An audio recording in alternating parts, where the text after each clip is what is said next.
চারটি ছেলে তখন লাহোরের রেড লাইট এরিয়ায় ছিল। এদের বয়স 18-19-এর কাছাকাছি। বেশভূষা দেখে আপার ক্লাসের মনে হয়, তবে এখানে না এদের বয়স বিবেচনা করার কিছু আছে, না আছে এদের আপার ক্লাসের সাথে থাকা সম্পর্কের খাতিরে আলাদা কোনো সুবিধা। কারণ এখানে ওদের চেয়ে অল্প বয়সী ছেলেরাও আসে এবং আপার ক্লাস তো এখানকার নিয়মিত কাস্টমার। ওরা চারজন রেড লাইট এরিয়ায় বাঙ্গা গলি দিয়ে ভেতরে ঢুকছিল। তিনজন নিজেদের মধ্যে কথা বলছে আর চতুর্থজন কৌতূহল নিয়ে চারপাশ দেখছে। মনে হচ্ছে এই প্রথম এখানে আসা। কিছুক্ষণ পর বাকি তিনজনের মাঝে হওয়া কথাবার্তা স্পষ্ট হয়ে যায় ছেলেটির প্রথমবার এসেছে। গলির দুই পাশে খোলা দরজার সামনে খুব সেজে গুজে দাঁড়িয়ে আছে সব বয়সের সব বর্ণের নারীরা। এদের কেউ ফর্সা, কেউ শ্যামলা, কেউ কালো, কেউ খুব সুন্দরী, কেউ মাঝামাঝি পর্যায়ের, কেউ বা সাধারণ চেহারার। গলি দিয়ে সব চেহারা এবং সব বয়সের পুরুষরাও আনাগোনা করছে। হাঁটতে হাঁটতে ওখানকার সবকিছু খুব মনোযোগ দিয়ে দেখছিল এই প্রথম আসা ছেলেটি। তুমি এখানে কতবার এসেছো? ছেলেটি ডানে থাকা বন্ধুকে জিজ্ঞেস করলো। ওর বন্ধু হাসে। কতবার বলতে পারবো না, এখন তো গুণা ভুলে গেছি, কারণ প্রায়ই আসি, গর্ব করে বলল। আমি তো তেমন কোনো অ্যাট্রাকশন অনুভব করছি না এই নারীদের প্রতি। নাথিং স্পেশাল অ্যাবাউট দেম, কাঁধ উঁচিয়ে বলল ছেলেটি। শুধু রাত কাটাতে হলে অন্তত ভালো পরিবেশ দরকার, এটা তো খুব নোংরা জায়গা। গলির গর্ত আর আবর্জনা স্তূপের দিকে তাকিয়ে অরুচি নিয়ে বলল ও। তাছাড়া গার্লফ্রেন্ড থাকতে এখানে আসার দরকার কি? এবার ব্রু কুচকে যায় ওর। এই জায়গার নিজস্ব একটা চার্ম আছে। গার্লফ্রেন্ডের সঙ্গে এখানের নারীদের কোনো তুলনা চলে না। গার্লফ্রেন্ডরা তো আর সেই নাচ দেখাতে পারবে না যা একটু পর তুমি দেখতে যাচ্ছ। তৃতীয় ছেলেটি হেসে বলল, তাছাড়া পাকিস্তানের যে বড় অ্যাক্ট্রেসের নাচ দেখাতে আজ তোমাকে নিয়ে এসেছি তা দেখলে তো বেশ। দ্বিতীয় ছেলেটির কথায় বাধা দিয়ে প্রথম ছেলেটি বললে, ওনার নাচ তো তুমি এর আগেও দেখাছো তাই না? আরে ওটা কিছুই না, ভাইয়ের বিয়েতে শুধু একটা ঝলক ছিল, কিন্তু এখানে আলাদা কিছু হয়। সেই অ্যাক্ট্রেস তো পশ এলাকায় থাকে, তাহলে এখানে কেন আসে? প্রথম ছেলেটি অবাধ্য ভঙ্গিতে জিজ্ঞেস করলো। তুমি আজকে জিজ্ঞেস করে দেখো, আমি এসব জানতে আসি না। দ্বিতীয় ছেলেটির কথায় বাকি দুজন হেসে ওঠে, কিন্তু চতুর্থ ছেলেটি তখনও সুচালু চোখে আশপাশ দেখছিল। গলির শেষে একটা বিল্ডিংয়ের সামনে এসে থামলো ওরা। নিচতলায় থাকা দোকান থেকে অনেকগুলো মুক্তোর মালা কিনে হাতের কবজি দিয়ে পেঁচিয়ে দেয়। একটা মালা সেই ছেলেটির হাতেও পেঁচিয়ে দেয় যে এখানে আসতে আপত্তি করছিল। দোকান থেকে পান কিনলো, জর্দা দেওয়া পান। ছেলেটির বন্ধু একটা পান ওর মুখে ঢুকিয়ে দেয়, যার জন্য হয়তো জীবনে এটাই প্রথম পান খাওয়া। পান খেতে খেতে ওরা চারজন বিল্ডিংয়ের সিঁড়ি বেয়ে উঠতে শুরু করে। উপরে পৌঁছে দ্বিতীয় ছেলেটি আরেকবার চারপাশ সূক্ষ্ম চোখে দেখলো। সব ঠিকঠাক দেখে চেহারা তৃপ্তির ঝলক উদয় হয়। জায়গাটা বেশ পরিষ্কার করে সাজিয়ে রাখা। মেঝেতে সাদা চাদর, পাশে হেলান দেওয়ার জন্য কুশন আর জানলার পাতলা পর্দা। কিছু লোকজন আগে থেকেই ওখানে জড়ো ছিল। অধিবেশন এখনো শুরু হয়নি। ওদেরকে দেখে একজন মহিলা ছুটে আসে। চেহারায় তার মেকি হাসি। বন্ধুদের ইশারা সেই ছেলেটি মহিলার দিকে তাকায়। মধ্যবয়সী ওই মহিলার চেহারায় গাঢ় মেকআপের প্রলেপ, চুলে মুক্তো আর গোলাপের গাজরা এবং গায়ে জড়ানো শিফনের লাল শাড়ি, যেটায় ব্লাউজ আর শরীর ঢাকতে ব্যর্থ, যদিও তা শরীর ঢাকার জন্য পরা হয়নি। ওদের চারজনকে মহিলা এক কোণায় নিয়ে এসে বসায়। ছেলেটি ওখানে বসে প্রথমেই মুখের পান পাশে পিকদানিতে ফেলে। পান মুখে নিয়ে কথা বলা কঠিন হচ্ছিল। তাছাড়া পানের স্বাদও তেমন ভালো লাগেনি ওর। বাকি তিনজন বসে নিচু আওয়াজে কথা বলছিল। অকুশনের সাথে হেলান দিয়ে ওখানে উপস্থিত মানুষজন দেখতে থাকে, যাদের মধ্যে কিছু সংখ্যক তাদের সামনে মদের বোতল ও টাকার বান্ডিল নিয়ে অধীর আগ্রহে বসে আছে। এখানে প্রায় সবার পরনে সাদা সুতি কাপড়। ঈদগাহ ছাড়া এই প্রথম অন্য কোথাও সাদা কাপড় পরা মানুষদের এত ভিড় দেখছেও। যদিও বন্ধুদের মতো ওর পরনে ছিল কালো জিন্স এবং সেই রঙের হাফ হাতার টি শার্ট। ওদের বয়সী কিছু ছেলেরাও সেখানে রকম জিন্স আর টি শার্টে এসেছে। কিছুক্ষণ পর চকমকে পোশাক পরিহিতা এক মহিলা এসে হলের মাঝে বসে গজল গাইতে শুরু করে। তার সাথে কিছু অনুষঙ্গীরাও ছিল। দুটি গজল দুজনের সুরে মারা নোটগুলো তুলে সে খুশি মনে ভেতরে চলে যায়। তার চলে যাওয়ার পরপরই ফিল্ম ইন্ডাস্ট্রির সেই অ্যাক্ট্রেস হলে ঢুকে। উপস্থিত সব পুরুষের চোখ তার দিকে আটকে যায়। হলের চারপাশে ঘুরে ঘুরে পর্যায়ক্রমে মাথার ইশারায় সবাইকে স্বাগত জানায় সে। অনুষঙ্গীদের এবার কষ্ট করতে হলো না। ক্যাসেট প্লেয়ারে একের পর এক উত্তেজনাপূর্ণ গান বাজানো হলো, যার তালে অ্যাক্ট্রেস নাচ উপস্থাপন করছিল। কিছুক্ষণ আগের নীরবতা ভেঙে উপস্থিত পুরুষেরা তার প্রশংসার পাশাপাশি মদ হওয়ায় ব্যস্ত হয়ে পড়ে। তাদের মধ্যে কিছু যারা বেশি জুসে এসে পড়েছিল উঠতে তার সাথে নাচতে শুরু করে। হলে একমাত্র সেই ছেলেটি নিজের জায়গায় কিছু না করে শান্ত চেহারা নিয়ে বসেছিল। তা সত্ত্বেও এটা অনুমান করা কঠিন ছিল না যে ওর সেই নাচ উপভোগ করছে। প্রায় 2 ঘন্টা পর যখন অ্যাক্ট্রেস তার নাচ শেষ করে তখন সেখানে অর্ধেকের বেশি পুরুষ নেশায় বুধ। তাছাড়া বাড়ি ফেরা তাদের কাছে কঠিন এই কারণে ছিল যে কারোর ফেরার ইচ্ছাই ছিল না। তারা সবাই রাত কাটাতে এসেছে। সেই ছেলেগুলোও রাত কাটায় ওখানে। পরের দিন ফেরার পথে গাড়িতে হাই তুলতে তুলতে ছেলেটির বন্ধু ওকে জিজ্ঞেস করলো, তো কেমন ছিল অভিজ্ঞতা? ভালো, ছেলেটি সাধারণ উত্তর দেয়। শুধু ভালো আর কিছু না? তুমিও না? বিরক্ত হয় ওর বন্ধু। মাঝে মধ্যে আসার জন্য ভালো জায়গা, তাছাড়া কি সামথিং স্পেশাল টাইপ কিছু নাই। আমার গার্লফ্রেন্ড সেই অ্যাক্ট্রেসের চেয়ে বেশি কোয়ালিটিফুল, যার সাথে আমি রাত কাটিয়ে, নির্বিকার ভঙ্গিতে বলল ছেলেটি।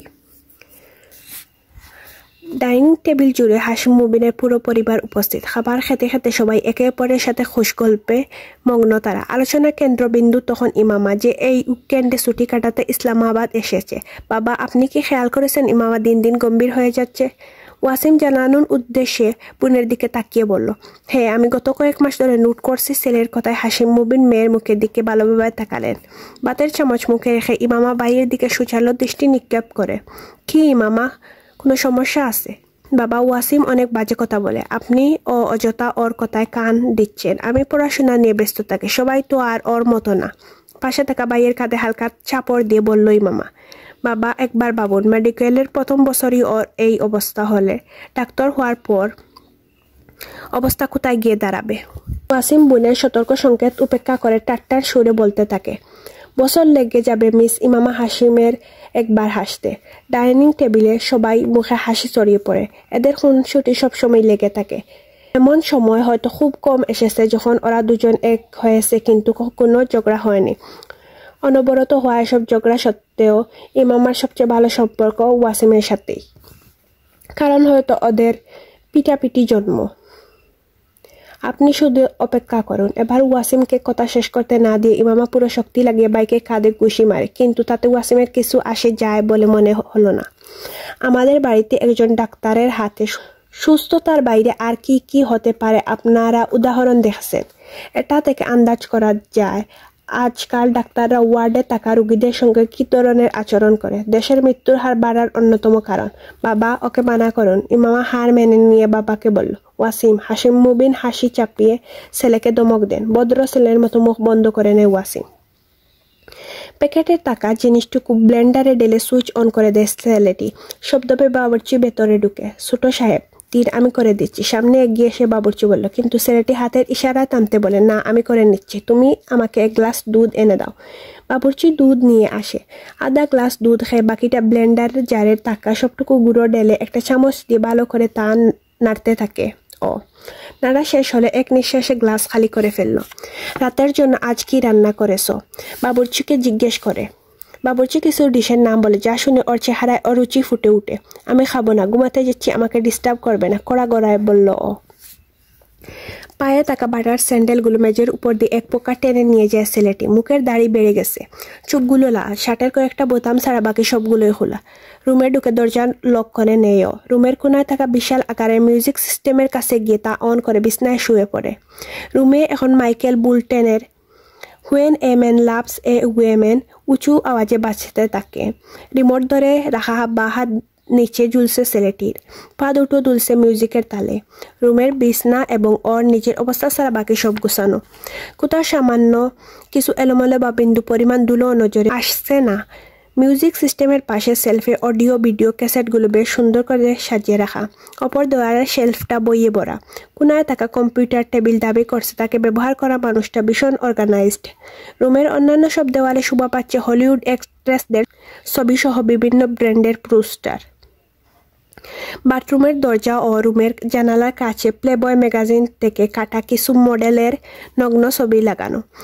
এই রুমে প্রথমবার প্রবেশ করা যে কোনো ব্যক্তি দরজা খুলে ভীষণভাবে চমকে যাবে, কারণ জানালার কাছে লাগানো ছবিগুলো কয়েক মুহূর্তের জন্য আগন্তুকের কাছে ছবি নয় বরং সত্যিকারের মেয়ে মনে হবে। ছবিগুলো লাগানোর সময় এজন্য বিশেষভাবে খেয়াল রাখা হয়েছিল। যেই দেওয়ালে মিউজিক সিস্টেম, সেই দেওয়ালে এক কোণায় ঝুলছে ইলেকট্রিক গিটার, পাশে স্ট্যান্ডে কিবোর্ড, গিটার থেকে একটু দূরে পিকোলো, বাঁশি, অবো ঝুলিয়ে রাখা, যা দেখে বোঝা যায় এই রুমে বাসরত মানুষটা মিউজিকের প্রতি গভীর প্রীতি রয়েছে। বিছনার ঠিক সামনের দেওয়ালে ক্যাবিনেটের টিভি, বাকিটা জুড়ে বিভিন্ন ট্রফি ও শিল্ড। রুমের চতুর্থ কোনো খালি ছিল না, ওখানে দেওয়ালে ভিন্ন ভিন্ন র্যাকেটে ঝুলিয়ে রাখা, যার মধ্যে একটা টেনিসের কি দুটো স্কোয়াশের। র্যাকেটগুলো দেওয়ালে ঝুলানোর আগে নিচে কিছু পোস্টার লাগানো হয়েছে, এরপর তা এমনভাবে ঝুলানো হয়েছে যা দেখলে মনে হয় র্যাকেটগুলো খেলোয়াড়রা ধরে রেখেছে। টেনিস র্যাকেটের নিচে গ্রেভিয়েলা সাবাতিনির পোস্টার, একটা স্কোয়াশ র্যাকেটের নিচে জাহাঙ্গীর খান এবং অপরটির নিচে রডনি মার্টিনের পোস্টার। রুমের একমাত্র জায়গা যা অগোছালো তা হলো ডাবল বেডের সেই বিছনা, যার উপর ছেলেটি শুয়েছিল। স্কিলের বেডশিট বাজেভাবে কুচকে রয়েছে। চারপাশে ছড়ানো ইন্টারন্যাশনাল পর্নোগ্রাফি ম্যাগাজিন, যার বেশিরভাগই প্লেবয়ের। একটা পেপার কাটের সাথে কিছু কাগজের টুকরাও পড়ে আছে বিছনায়, যা দেখে বোঝা যাচ্ছে কিছুক্ষণ আগে এগুলো থেকে ছবি কাটছিল ও। চুইংগামের কিছু রেপার বিছনায় দলামলা হয়ে পড়ে আছে। ডান হিল সিগারেটের একটা প্যাকেট, লাইটার আর স্ট্রেস বিছনার আরেক পাশে। সিল্কের সাদা চকচকে বেডশিটের বিভিন্ন জায়গায় সিগারেটের ছাই, কফির খালি মগটা বিছনায়, পাশে একটা টাই ও রিচ ওয়াস্ট।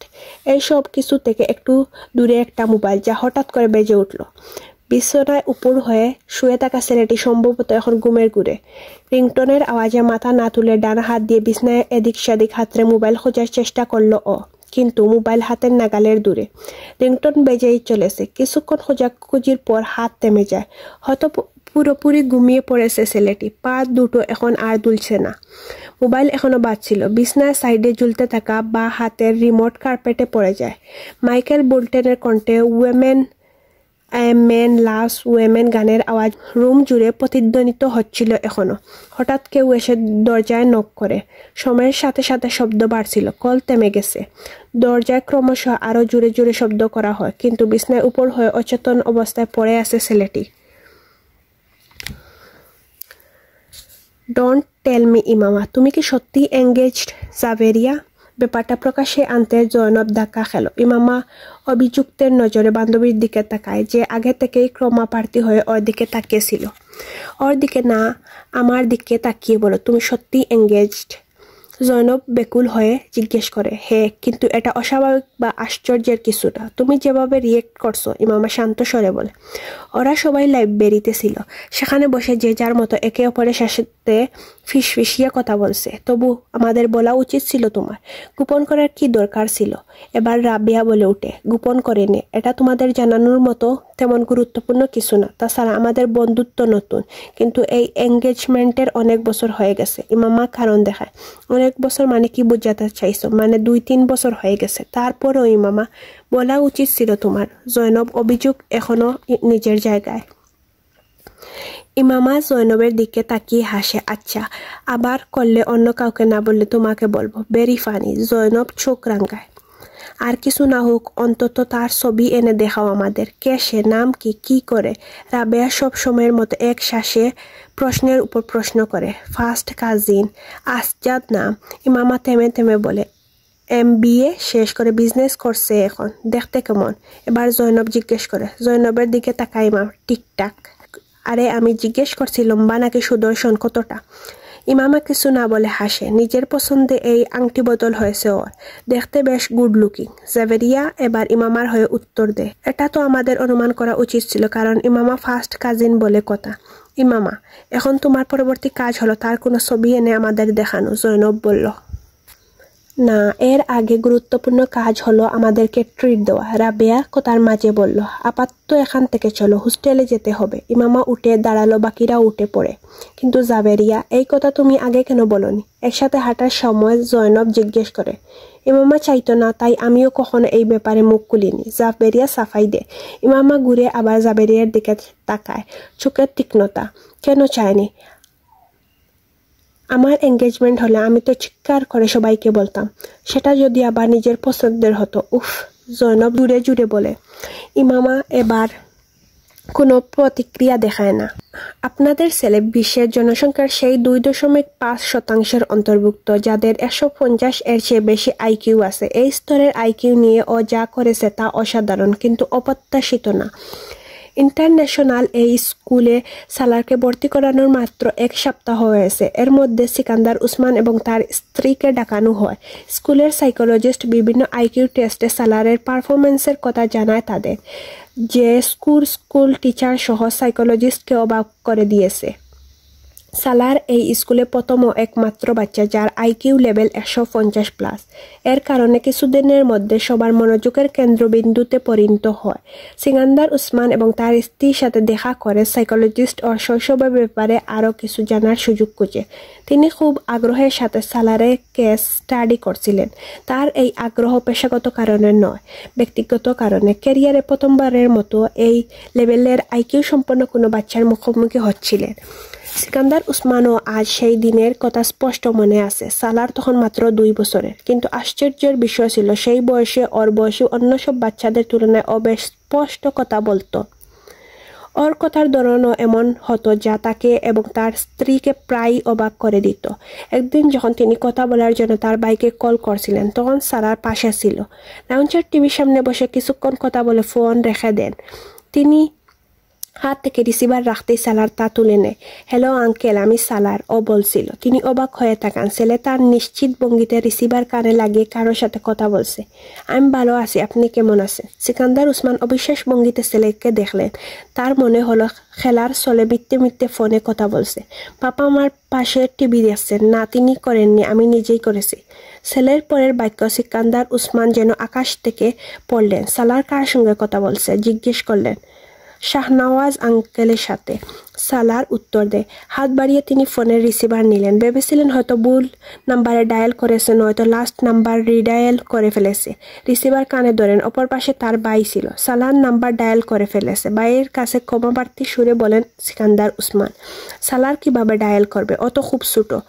তার ভাইও খুব অবাক হয়ে জিজ্ঞেস করলেন।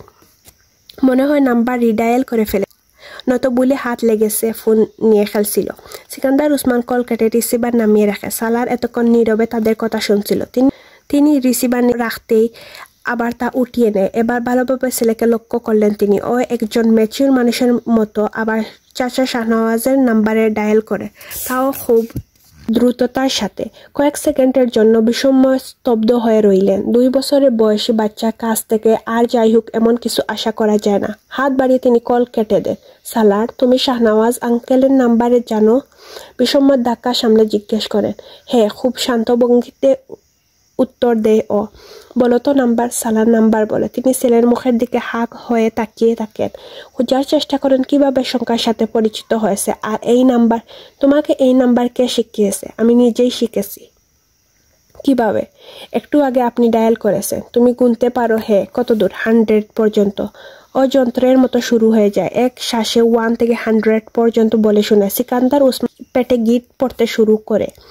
আচ্ছা, আমি এখন আরেকটা নাম্বার ডায়াল করছি, আমার পর তুমি তা ডায়াল করবে। ছেলের হাত থেকে রিসিভার নেন তিনি। আচ্ছা। সালারের কাছে এটা মজার খেলা মনে হচ্ছিল। সিকান্দার উসমান একটা নাম্বার ডায়াল করে রিসিভার নামিয়ে রাখেন। সালার তার হাত থেকে রিসিভার নিয়ে তার গতিতে নাম্বার ডায়াল করে। তার মাথা ঘুরতে লাগলো। ও সেই নাম্বার ডায়াল করেছে যা তিনি ডায়াল করেছিলেন। একের পর এক আরও বেশ কিছু নাম্বার ডায়াল করে ছেলেকে একই নাম্বার ডায়াল করতে বলেন। কোনো রকম ভুল ছাড়া সেসব নাম্বার ডায়াল করতে থাকে ও। তাই বুঝতে বাকি রইল না যে ওর মাঝে ফটোগ্রাফিক মেমোরি আছে। স্ত্রীকে ডাকেন তিনি।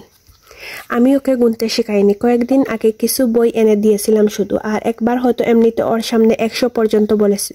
স্বামীর জিজ্ঞাসার উত্তরে তাইবা সিকান্দার বললেন, সিকান্দার উসমান ছেলেকে 100 পর্যন্ত শোনাতে বললেন। ও শোনায়।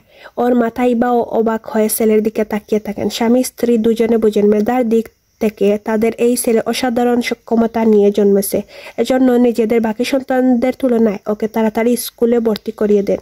স্কুলে নিজের অসাধারণ মেধার দিয়ে শীঘ্রই সবার নজরে চলে আসে ও। এই বাচ্চার ক্ষেত্রে আপনাদের বিশেষ মনোযোগ প্রয়োজন। সাধারণ বাচ্চাদের তুলনায় এই জাতীয় বাচ্চারা বেশি সংবেদনশীল ও জটিল প্রকৃতির হয়ে থাকে। যদি আপনারা যথাযথভাবে ওকে বড় করতে পারেন তাহলে এই ছেলে আপনাদের জন্য এবং পুরো বংশের জন্য গর্বে পরিণত হবে। শুধু বংশের জন্য না, বরং আপনাদের দেশের নামও ছড়াবে। সিকান্দার উসমান এবং তার স্ত্রী তাইবা সগর্বে ভিনদেশী সাইকোলজিস্টের কথা শুনছিলেন। নিজেদের অন্য সন্তানদের তুলনায় তারা ওকে বেশি গুরুত্ব দিতে শুরু করে। সালাদ তাদের সবচেয়ে আদরের সন্তান ছিল। ছেলের সব কীর্তিতে ওকে নিয়ে বেশ গর্ববোধ করতেন। প্রথম দিকে স্কুলে এক ট্রাম্পের পর সালারকে অন্য ক্লাসে উঠিয়ে দেওয়া হতো, দ্বিতীয় ট্রাম্পের পর উপরের ক্লাসে, যার কারণে সিকান্দার উসমানের মাঝে কিছুটা উদ্বেগ দেখা দেয়। তিনি চাইতেন না ও 8-10 বছর বয়সে জুনিয়র সিনিয়র ক্যামব্রিজ শেষ করে ও লেভেল আর এ লেভেলের অপেক্ষায় বসে থাকুক, কিন্তু যেই গতিতে এক ক্লাস থেকে অন্য ক্লাসে উঠছিল তাতে এমন ঘটার সম্ভাবনাই বাড়ছিল। আমি চাই আমার ছেলেকে বছরের শেষ হলেই উপরের ক্লাসে প্রমোশন দিবেন আপনারা। এত দ্রুত এমন অস্বাভাবিক গতিতে ও নিজের একাডেমিক ক্যারিয়ার শেষ করে ফেলুক আমি তা চাই না। ওর সাবজেক্ট অ্যাক্টিভিটিস বাড়িয়ে দিন, তবে স্বাভাবিক নিয়ম দেখে ওকে উপরের ক্লাসে প্রমোট করুন। সিকান্দার উসমানের পিড়াপিড়িতে সালারকে 1 বছরে আর ডাবল বা ট্রিপল প্রমোশন দেওয়া হয় না। ওর ট্যালেন্ট খেলাধুলা এবং অন্যান্য বিষয়ের মাধ্যমে প্রবাহিত করা হয়। দাবা, টেনিস, গল্ফ আর মিউজিক, এই 4 বিষয়ে ওর সবচেয়ে বেশি আগ্রহ কাজ করত, কিন্তু এর মানে এই না যে নিজেকে শুধু এই 4-এ সীমাবদ্ধ রাখত। স্কুলে যাওয়া প্রায় সব খেলায় অংশ নিত ও। কোথাও অংশ না নেওয়ার পেছনে কারণ থাকতো, তা যথেষ্ট চ্যালেঞ্জিং মনে হয়নি ওর কাছে। জাভেরিয়া, প্রফেসর ইমতিনানের লেকচার নোটগুলো দাও আমাকে। ইমামা বান্ধবীকে উদ্দেশ্য করে বলল, যে টেবিলে বসে পড়ছিল। হাত বাড়িয়ে জাভেরিয়া একটা নোটবুক ওকে দেয়। ইমামা নোটবুক খুলে পৃষ্ঠা উল্টে পাল্টে দেখতে থাকে। জাভেরিয়া বইয়ে মন দেয়, কিন্তু একটু পর কিছু মনে করে ঘুরে বিছানায় থাকা ইমামার দিকে তাকায়। তুমি লেকচার নোট করা বন্ধ করেছো কেন? জিজ্ঞেস করে ওকে। ইমামা নোটবুক থেকে মুখ তুলে, কিছু বুঝলে তারপর না নোট করব। মানে কি? প্রফেসর ইমতিনানের লেকচার বুঝে আসে না? জাভেরিয়া অবাক হয়। কত ভালো পড়ায়। কখন বললাম খারাপ পড়ায়? আমি শুধু। ইমামা কথা থামিয়ে হাতে থাকা নোটবুকটা এপিট করে। জাভেরিয়া ভালো করে ওর দিকে তাকায়। তুমি ইদানিং খুব অন্যমনস্ক হয়ে যাচ্ছ, কোনো কারণে ডিস্টার্ব? বই বন্ধ করে ওর পাশে এসে সহানুভূতি নিয়ে জিজ্ঞেস করে। ডিস্টার্ব? ইমামা বিড়বিড় করে। না, তেমন কিছু না। চোখের নিচে কালি জমেছে। কাল রাতে হয়তো 3:30। আমার চোখ খুলে যায়, তুমি তখনও জেগেছিলে। আমি পড়ছিলাম। ইমামা আত্মরক্ষামূলক উত্তর দেয়। না, শুধু বই সামনে নিয়ে বসেছিলে। বইয়ে চোখ ছিল না। জাভেরিয়া ওর অজুহাত নাকচ করে। কোনো সমস্যা? আমার কি সমস্যা হতে যাবে? তাহলে এত চুপচাপ কেন থাকতে শুরু করেছো? জাভেরিয়া কথা এড়িয়ে যেতে দেয় না। না তো কেন চুপচাপ হব? ইমামা হাসতে চেষ্টা করে। আমি আগের মতোই কথা বলি। শুধু আমি না, অন্য সবাইও তোমার এই অস্থিরতা নোট করেছে। জাভেরিয়া গম্ভীর হয়। কোনো সমস্যা নেই, আমি শুধু পড়াশোনা নিয়ে টেনশনে থাকি। আমি বিশ্বাস করতে পারছি না আমরা সবাই একসাথে পড়ি। আমাদের চেয়ে বেশি টেনশন তোমার একার হওয়ার কথা না। ইমামা দীর্ঘশ্বাস ফেলে। কাবু হয়ে যাচ্ছে ভেবে। বাড়িতে সব ঠিক আছে? হ্যাঁ, সব ঠিক আছে। আস্তাদের সাথে ঝগড়া হয়নি তো? ঝগড়া হতে যাবে কেন? তারপরও পার্থক্যটা অনেক। ইমামা বান্ধবীকে থামায়। যখন বলছি সমস্যা নাই, বিশ্বাস করছো না কেন তুমি? এত বছরে এমন কোনো কথা আছে যা আমি তোমার সাথে শেয়ার করিনি বা এখনো আমার ব্যাপারে অজানা তুমি? তারপরও এভাবে অপরাধীর কাঠগড়ায় দাঁড় করিয়ে জিজ্ঞাসাবাদ করছো? রাগ করে ও। জাভেরিয়া থমথম খেয়ে যায়। বিশ্বাস কেন করব না? শুধু এই ভেবে জোর দিচ্ছিলাম তুমি হয়তো সমস্যার কথা বলছো না যাতে আমি চিন্তায় না পড়ি, আর কিছু না। মনে মনে নিজেকে শাসায়। উঠে টেবিলে এসে বই খুলে পড়তে শুরু করে। অনেকক্ষণ পড়ার পর হাই তুলতে তুলতে জাভেরিয়া অনিচ্ছাকৃত গাল গুড়িয়ে তাকায়। ইমামা নোটবুক খুলে বসে আছে, কিন্তু চোখ নোটবুকে নেই। সামনের দেয়ালে এক দৃষ্টিতে তাকিয়েছিল। খালের উপরে ব্রিজ থেকে একটু দূরে ছেলেটি গাড়ি থামায়। ডিকি থেকে একটা বস্তা আর দড়ি বের করে। দড়ি সহ বস্তাটা টানতে টানতে ব্রিজের দিকে এগিয়ে নিয়ে যেতে থাকে। আশপাশ দিয়ে চলাফেরা করা পথচারীরা ওকে দেখলো, কিন্তু কাউকে দেখেও থামলো না ছেলেটি। ব্রিজের উপরে পৌঁছে প্রথমেই শার্ট খুলে পানিতে ফেলে দেয়। কয়েক সেকেন্ডের ব্যবধানে শার্ট স্রোতের সাথে ভেসে অনেক দূর চলে যায়। ডার্ক ব্লু কালারের টাইট জিন্সে ওর দীর্ঘ উচ্চতা আর শারীরিক অবকাঠামো ছিল নজর কাড়ার মতো। তবে এই মুহূর্তে ছেলেটির চোখ মুখে যে অভিব্যক্তি ছিল তা পড়া কারোর পক্ষে সম্ভব হয়নি। ছেলেটির বয়স 19 বা 20 বছর হবে, কিন্তু উচ্চতা আর চেহারার রূপরেখা ওর বয়সটাকে বাড়িয়ে দিয়েছে যেন। সাথে করে নিয়ে আসা দড়ি এক অংশ রেখে অন্য অংশ পানিতে ফেলে দেয় ও। দড়ি পানির নিচে চলে গেলে হাতে থাকা অংশ দিয়ে বস্তার মুখ গিট দিতে থাকে দড়ি শেষ না হওয়া পর্যন্ত। এরপর পানিতে থাকা অংশটা উপরে তুলে আনুমানিক 3 ফুটের মতো রেখে বাকিটা আবার পানি ছেড়ে দেয়। নিজের পা দুটো একসাথে করে 2-3 বার ভালোভাবে দড়ি পেঁচিয়ে শক্তভাবে বাঁধে। বাকি থাকা 3 ফুটের সেই টুকরো দিয়ে খুব দক্ষতার সাথে 2টি ফাঁস তৈরি করলো। এরপর লাফিয়ে ব্রিজের রেলিংয়ে উঠে বসে ডান হাত কোমরের পেছনে নিয়ে প্রথম ফাঁসে ঢুকিয়ে বা হাত দিয়ে টেনে দড়ি টাইট করে নেয়। বা হাতও একইভাবে দ্বিতীয় ফাঁসে ঢুকিয়ে ডান হাতের সাহায্যে দড়ি টেনে টাইট করে। অবশেষে চেহারায় তৃপ্তির হাসি ফুটলো। একটা লম্বা শ্বাস নিয়ে ব্রিজের রেলিং থেকে নিচে লাফ দেয়ও। দপ করে মাথা পানিতে গিয়ে পড়ে। শরীর কোমর অবধি ডুবে যায় আর দড়ি শেষ হয়ে যায়। ছেলেটি এখন উল্টো ঝুলছে, 2 হাত পেছনে পিঠের সাথে বাঁধা, মাথা থেকে কোমর পর্যন্ত পানির নিচে। বস্তার ওজন নিশ্চয়ই ওর ওজনের চেয়ে বেশি, যার কারণে বস্তা নিচে চলে আসেনি, বরং সেটার সাথে আটকে উল্টো হয়ে ঝুলছিল ও। পানির নিচে শ্বাস আটকে রেখেছে ছেলেটি। মাথা পানিতে যাওয়ার পর চোখ খোলা রাখার চেষ্টা ব্যর্থ হয়েছে। পানি গুলা ছিল, কাদা চোখে যায়, তাই চোখ বন্ধ করে নিয়েছে। ওর ফুসফুস ফেটে যাওয়ার উপক্রম হয় এবার। শ্বাস নেওয়ার চেষ্টা করতেই নাক মুখ দিয়ে পানি শরীরে ঢুকতে শুরু করে। ভীষণভাবে কাতরায় ছেলেটি, কিন্তু হাত খুলে নিজেকে উপরে তোলার কোনো সুযোগ নেই। ওর দেহের নাড়াচাড়া ধীরে ধীরে নিস্তেজ হয়ে আসে। কিছু মানুষ ওকে ব্রিজ থেকে লাফিয়ে পড়তে দেখেছে। তারা চিৎকার করতে করতে এদিকে ছুটে আসে। দড়ি এখনো নড়ছে। লোকজন বুঝতে পারছিল না তাদের কি করা উচিত। পানির নিচে নড়াচড়া ক্রমশ নিস্তেজ হতে থাকে। ছেলেটির পা দুটো এখন নিষ্প্রাণ লাগছে। ব্রিজের উপরে দাঁড়িয়ে থাকা লোকজন আতঙ্কিত হয়ে প্রাণহীন অস্তিত্বের দিকে তাকিয়ে আছে। ব্রিজের উপরে ভিড় বাড়ছে। পানির নিচে থাকা অস্তিত্বের ততক্ষণে স্থির হয়ে গেছে। শুধু পানি দেহটাকে নাড়াচড়া করছিল একটা পেন্ডুলামের মতো, সামনে পেছনে সামনে পেছনে সামনে পেছনে। ইমামা, তাড়াতাড়ি রেডি হয়ে নাও, রাবেয়া আলমারি থেকে যা বের করতে করতে বলে। রেডি হবো কেন? ইমামা অবাক হয়ে জিজ্ঞেস করলো রাবেয়াকে। শপিংয়ে যাবো, সাথে যাবে? রাবেয়া তাড়াহুড়ো স্ত্রী আনপ্লাগ করে। আমি কোথাও যাব না। ইমামা বিছনায় শুয়েছিল। কথা শেষ করে চোখের উপর হাত রাখে। তুমি কোথাও যাবে না মানে কি? তোমাকে জিজ্ঞেস করলো কে? জানানো হচ্ছে, রাবেয়া ওর সুরেই বলে। আমিও বলে দিয়েছি কোথায় যাচ্ছি না। ইমামা চোখের উপর হাত রেখেই বলল, জৈনব ও যাবে, পুরো গ্রুপ যাচ্ছি, ফেরার সময় মুভি দেখবো। রাবেয়া পুরো প্রোগ্রাম বলল। ইমামা একবারের জন্য চোখের উপর থেকে হাত সরিয়ে রাবেয়াকে জিজ্ঞেস করলো, জৈনব ও যাবে? হ্যাঁ, জৈনবকে আমরা রাস্তা থেকে পিক করব।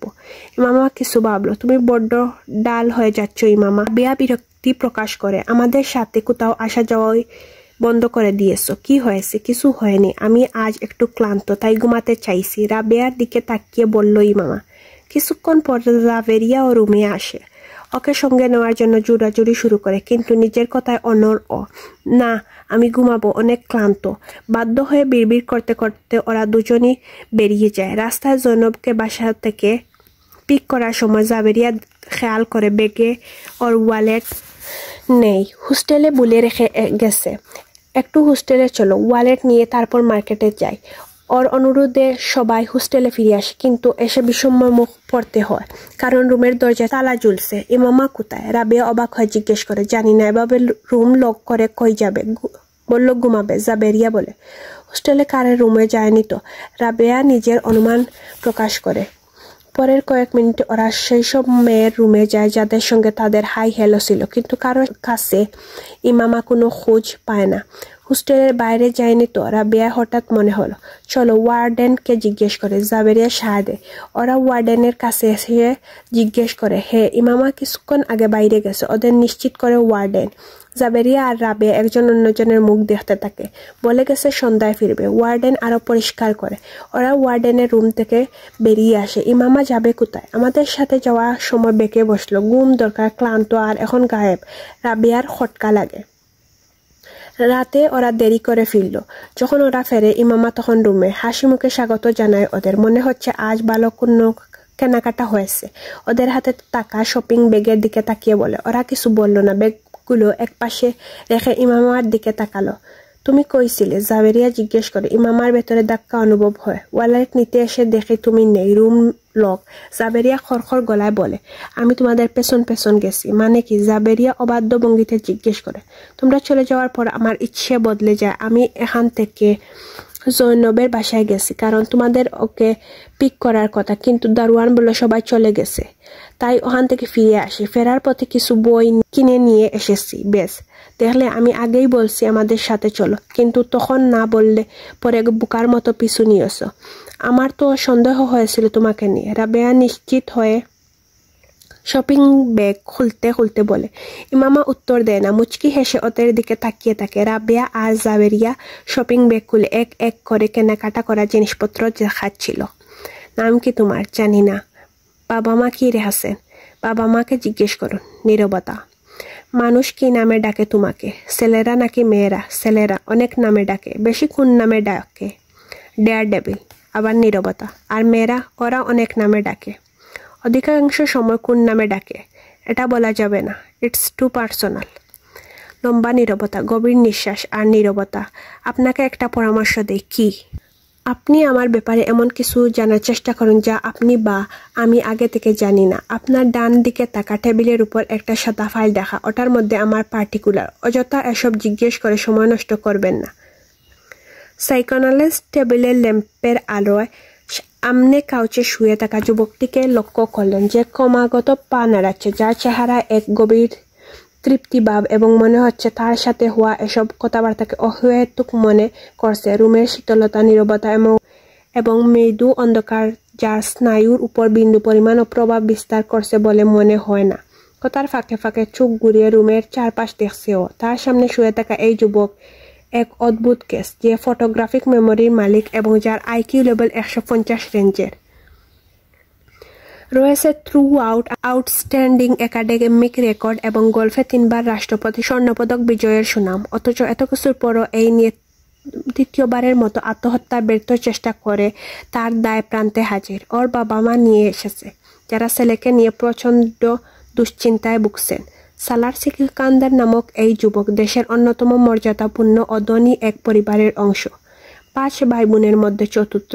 2 ভাই, 1 বোন। ওর বড় বুদ্ধিমত্তা এবং মেধার কারণে বাবা মায়ের ভীষণ আদরের সন্তান। তা সত্ত্বেও গত 3 বছরে আত্মহত্যার ভিন্ন 3 ধরনের চেষ্টা করেছে। প্রথমবার রাস্তায় বাইক চালানোর সময় ওয়ান ওয়ে ভেঙে অন্য রাস্তায় ঢুকে বাইক থেকে হাত সরিয়ে নেয়। পেছনে থাকা এক ট্রাফিক কনস্টেবল এই কাজ করতে দেখেছিল ওকে। সামনে থেকে আসা গাড়ির ধাক্কায় বাতাস উড়ে অন্য গাড়ির ছাদে গিয়ে পড়ছিল। সেখান থেকে পরে মাটিতে আছাড় খেয়েছিল। পাঁজরের কিছু হাড়, এক হাতের বাহু এবং এক পা ফ্র্যাকচার হয়েছিল তখন। সেই সময় কনস্টেবল পিড়াপিড়ি করলেও ওর বাবা মা এটাকে দুর্ঘটনা মনে করেছিলেন, কারণ ও বলেছিল ভুল করে ওয়ান ওয়ে থেকে সরে গেছি। দ্বিতীয়বার পুরো 1 বছর পর নিজেকে বস্তার সঙ্গে বেঁধে লহরের এক ব্রিজের উপর থেকে পানিতে লাফ দেয়। আবার ওকে বাঁচিয়ে নেওয়া হলো। ব্রিজের উপর থাকা লোকজন সেই দড়ি ধরে ওকে টেনে তুলে, যার সাথে নিজেকে বেঁধে নিচে লাফ দিয়েছিল। এবার সাক্ষী দেওয়ার মানুষের সংখ্যাও বেশি ছিল যে ও নিজে পানিতে লাফিয়ে পড়ে, কিন্তু ওর বাবা মায়ের বিশ্বাস হয়নি। ওর বক্তব্য ছিল কিছু ছেলে গাড়ি আটকে ব্রিজের কাছে নিয়ে ওকে বেঁধে পানিতে ফেলে দিয়েছে। তাছাড়া যেভাবে বাধা ছিল তাতে এটাই মনে হওয়ার কথা। পরের কয়েক সপ্তাহ পুলিশ ওর বর্ণনা দেওয়া সেই ছেলেদের সারা শহর হন্য হয়ে খুঁজে বেড়ায়। নিরাপত্তার কথা ভেবে ওর বাবা একজন গার্ডও নিয়োগ করে 24 ঘন্টা সাথে থাকার জন্য। কিন্তু তৃতীয়বার বাবা মায়ের চোখ দুলো দিতে পারেনিও। অনেকগুলো ঘুমের ট্যাবলেট গুঁড়ো করে খেয়ে ফেলে। ট্যাবলেটের পরিমাণ এত বেশি ছিল যে পেট ওয়াশ করার পরও বেশ কয়েকদিন অসুস্থ থাকতে হয়। এবার কারো কোনো ভুল বুঝাবুঝি রইল না, কারণ বাড়ির বাবুর্চির সামনে ট্যাবলেটের গুঁড়ো দুধের সাথে মিশিয়ে খেয়েছিল ও। সিকান্দার, উসমান ও তাইবা সিকান্দার হতবাক হয়ে যান। বিগত বছরে ঘটে যাওয়া ঘটনাগুলো একে একে মনে পড়ে তাদের। ছেলের কথার উপর এতদিন ভরসা করে বসে থাকার জন্য পস্তাতে শুরু করেন। পুরো পরিবার সালারকে নিয়ে দুশ্চিন্তায় পড়ে যায়। স্কুল, কলোনি, বংশ সবখানে খবর ছড়িয়ে পড়ে। এইবার তাই নিজেও অস্বীকার করতে পারলেন না যে আত্মহত্যার চেষ্টা করছিল। কিন্তু কারণ কি, এর উত্তর দিতে প্রস্তুত না। বাবা, মা, ভাই, বোন কারো কাছে মুখ খুলে নিও। সিকান্দার উসমান এ লেভেলের পর ওকে তার বড় ছেলেদের মতো পড়াশোনার জন্য বাহিরে পাঠাতে চেয়েছিলেন। তিনি জানতেন তার এই ছেলে যে কোনো জায়গায় শুধু সহজে ভর্তি না, বরং স্কলারশিপও পেয়ে যাবে। কিন্তু সত্য সামনে আসার পর তার সব পরিকল্পনা হাওয়ায় মিলিয়ে যায়। এখন সারা সেই সাইকোঅ্যানালিস্টের সামনে আছে, যার কাছে তিনি ওকে এক বন্ধুর পরামর্শে পাঠিয়েছেন। ঠিক আছে সালার, টু দ্য পয়েন্ট কথা বলে, মরতে কেন চাও তুমি? সালার কাঁধ উঁচিয়ে বলে, আপনাকে কে বললো আমি মরতে চাই? 3 বার আত্মহত্যার চেষ্টা করেছো তুমি। চেষ্টা করা এবং মরার মধ্যে অনেক পার্থক্য। প্রতিবার কাকতালীয়ভাবে বেঁচে গেছো, না হলে নিজেকে মারার কোনো সুযোগ বাদ রাখনি। দেখুন, আপনি যেটাকে আত্মহত্যা বলছেন, আমি সেটাকে আত্মহত্যার চেষ্টা হিসাবে দেখি। আমি শুধু দেখতে চাই মৃত্যুর যন্ত্রণা কেমন। সাইকোঅ্যানালিস্ট তাকিয়ে রইলেন। সালার তাকে বেশ শান্ত ভঙ্গিতে বোঝানোর চেষ্টা করে। মৃত্যুর যন্ত্রণা বুঝে তুমি কি করবে? বেশ এমনিতে কৌতূহল বলতে পারেন। সাইকোঅ্যানালিস্ট দীর্ঘশ্বাস ফেললেন। ও সাদের দিকে তাকিয়ে আছে। তো একবার চেষ্টা করার পরে তোমার সেই কৌতূহল মেটেনি? তখন আমি অজ্ঞান হয়ে যাই, ঠিকমতো কিছু অনুভব করতে পারিনি। দ্বিতীয়বার, তৃতীয়বার ঠিক একই বিষয় ঘটে। হতাশ ভঙ্গিতে মাথা নাড়ে সালার। তার মানে তুমি চতুর্থ চেষ্টাও করবে? অবশ্যই। আমি অনুভব করতে চাই যন্ত্রণার চরমে পৌঁছালে কেমন লাগে। মানে কি, যেমন জয়ের সমাপ্তি এক্সট্যাসিতে হয়, কিন্তু আনন্দের এই সীমার পরে আর কি আসে? সুতরাং আবার এই সূত্র অনুযায়ী যন্ত্রণার কোনো সীমা থাকার কথা, যে এক্সট্যাসিতে বোঝার মতো কিছু থাকে না। আমি ঠিক বুঝতে পারছি না, সাইকোঅ্যানালিস্ট বললেন। ধরুন আপনি স্ট্রিপটিজ দেখছেন, চারপাশে জুড়ে মিউজিক চলছে, ড্রিঙ্ক করছেন, কিছু ড্রাগস নিয়েছেন, নাচছেন, ক্রমশ ধীরে ধীরে চেতনা হারিয়ে ফেলছেন। আপনি এক্সট্যাসিতে আছেন, অর্থাৎ মহাবিষ্ট অবস্থায় আছেন। কোথায় আছেন, কেন আছেন, কি করছেন কিছু জানেন না। শুধু জানেন যা করছেন আপনার তা ভালো লাগছে। আমি যখন ছুটি কাটাতে দেশের বাইরে যাই, কাজিনদের সাথে এইসব বারে যাই। তবে আমার সমস্যা হচ্ছে আমি ওদের মতো নেশায় বোধ হই না। I never get wined with joy. আমি এসবে তেমন সুখ খুঁজে পাই না যা অন্যরা পায়। এই বিষয়টা আমাকে হতাশ করে। তাই ভাবলাম আনন্দের শেষ সীমায় না পৌঁছাতে পারলে অন্তত যন্ত্রণার চরম সীমানায় পৌঁছে দেখি। কিন্তু সেটাও পারছি না। তুমি এই ধরনের বিষয়কে কেন সময় নষ্ট করছো? কত উজ্জ্বল একাডেমিক রেকর্ড রয়েছে তোমার। সালার বিরক্ত হয়ে বলে উঠল, প্লিজ প্লিজ, এখন আমার গুণ কীর্তন শুরু করবেন না। আমার জানা আছে আমি কি। অসহ্য হয়ে উঠতেছে নিজের প্রশংসা শুনতে শুনতে। ওর সুর তিক্ততা। সাইকোঅ্যানালিস্ট কিছুক্ষণ তীক্ষ্ণ চোখে ওকে দেখলেন। তুমি নিজের জন্য কোনো গোল কেন সেট করছো না? করেছি আমি। কি সেটা? আত্মহত্যার আরেকটা চেষ্টা। তোমার কোনো ডিপ্রেশন আছে? Not at all. তাহলে মরতে কেন চাও? সালার দীর্ঘশ্বাস ফেলে। আপনাকে এখন আবার নতুন করে বলবো, আমি মরতে চাই না, অন্য কিছুর চেষ্টা করছি। ঘুরে ফিরে কথা সেই এক জায়গায় এসে দাঁড়িয়েছে। সাইকোঅ্যানালিস্ট কিছুক্ষণ ভাবলেন। তুমি এসব কি কোনো মেয়ের জন্য করছো? সালার গাড় গড়িয়ে অবাক চোখে তার দিকে তাকায়। মেয়ের জন্য? হ্যাঁ, কোনো মেয়ে যাকে তুমি পছন্দ করো বা বিয়ে করতে চাও। সালার হু হু করে হেসে উঠল। শুধু হাসতেই থাকে। মাই গড, আপনি বলতে চাইছেন কোনো মেয়ের জন্য আমি আত্মহত্যা? কথা অসম্পূর্ণ রেখে আবার হাসতে শুরু করে ও। মেয়ের প্রেমে, সেজন্য আত্মহত্যা ভালো? জুকস। হাসি নিয়ন্ত্রণের চেষ্টা করে সালার। সাইকোঅ্যানালিস্ট এমন আরও বেশ কয়েকটা সেশন ওর সাথে করেন, কিন্তু ফলাফল প্রতিবারই সেই একই কাহিনী।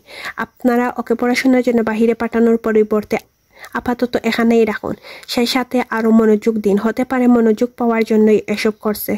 সাইকোঅ্যানালিস্ট পরামর্শ দেন সিকান্দার উসমানকে, যার ফলে সালারকে বাহিরে পাঠানোর পরিবর্তে ইসলামাবাদে এক প্রতিষ্ঠানে ভর্তির ব্যবস্থা করানো হয়। সিকান্দার উসমান ভাবলেন, কাছে রাখলে হয়তো ছেলে আর এসব করবে না। সালার বাবা মায়ের সিদ্ধান্ত কোনো দুঃখজনক প্রতিক্রিয়া দেখায়নি, ঠিক যেমন তাদের বাহিরে পাঠানোর সিদ্ধান্তে কোনো আনন্দ কোনো প্রতিক্রিয়া ছিল না ওর মাঝে। সাইকোঅ্যানালিস্টের সঙ্গে শেষ সেশনের পর সিকান্দার উসমান বাড়ি নিয়ে আসেন ছেলেকে। এসে তিনি ও তার স্ত্রী মিলে ওর সাথে লম্বা চওড়া মিটিং করেন। নিজেদের বেডরুমে বসে সেসব আরাম আয়েশের কথা মনে করিয়ে দেন যা তারা বছরের পর বছর ওকে দিয়ে আসছে। ওকে নিয়ে তাদের কি আশা রয়েছে আদর করে বুঝায়, যা তারা ওর জন্য অনুভব করেন। ভাবলেশীন চেহারা নিয়ে চুইংগাম চিবুতে চিবুতে বাবার অস্থিরতা ও মায়ের কান্না দেখছিল সালার। কথাবার্তার শেষ দিকে সিকান্দার উসমান প্রায় ক্ষুব্ধ হয়ে বললেন, কিসের কমতি রয়ে গেছে? কি নেই যা তুমি চাও বলো? সালার কিছুক্ষণ বাড়াবে। Sports car. পরের মুহূর্তে বলে ওঠে, ঠিক আছে স্পোর্ট কার আনিয়ে দেব, কিন্তু এমন কিছু আর না যা এতদিন করেছে, ওকে? সিকান্দার উসমান কিছুটা হালকা বোধ করলেন। সালার মাথা নাড়ে। তাইবা সিকান্দারও টিস্যুতে চোখের পানি মুছতে স্বস্তির নিঃশ্বাস ফেলেন। ওকে বেরিয়ে গেলে সিকান্দার উসমান সিগারেট ধরাতে স্ত্রীকে উদ্দেশ্য করে বললেন, তাইবা ওর প্রতি তোমার মনোযোগ দিতে হবে, নিজের অ্যাক্টিভিটিস কমে ছেলের সঙ্গে সময় কাটানোর চেষ্টা করো। তাইবা সিকান্দার গার্ড নেড়ে সম্মতি জানায়।